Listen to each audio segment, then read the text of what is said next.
ఖనిజాల అక్రమ తవ్వకాలపై ఉక్కుపాదం మోపాలన్నారు CM Revanth Reddy. Command control సెంటర్లో ఖనిజాభివృద్ధి శాఖపై ఉన్నతాధికారులతో సమీక్షించిన సీఎం ఇసుక ఖనిజాల అక్రమ సరఫరాపై నిఘా పెట్టాలన్నారు. కఠిన చర్యలతోనే అక్రమాలను అడ్డుకోగలమని, ప్రభుత్వానికి ఆదాయం పెంచగలమని అన్నారు. గత నెల రోజులుగా తీసుకున్న చర్యలతో ఇసుక అక్రమ రవాణాకు అడ్డుకట్టపడిన విధానాన్ని, పెరిగిన ఆదాయాన్ని అధికారులు సీఎంకు వివరించారు.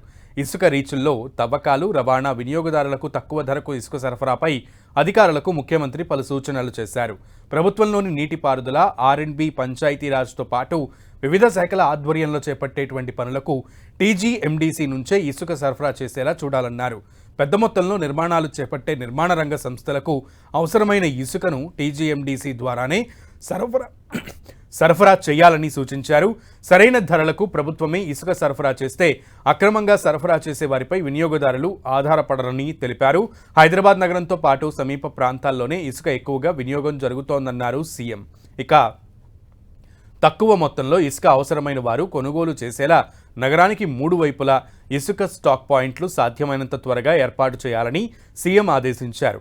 గనుల శాఖ పరిధిలోని వివిధ ఖనిజాల క్వారీలకు గతంలో విధించినటువంటి జరిమానాలు, వాటి వసూళ్లపైన సీఎం అధికారులను ప్రశ్నించారు. ఇందుకు సంబంధించిన విధానపరమైన నిర్ణయం త్వరగా తీసుకుని సమస్యను పరిష్కరించాలని అధికారులను ఆదేశించారు. దీర్ఘకాలంగా పెండింగ్లో ఉన్న మైనర్ ఖనిజాల బ్లాక్ల వేలానికి వెంటనే టెండర్లు పిలవాలన్నారు సీఎం.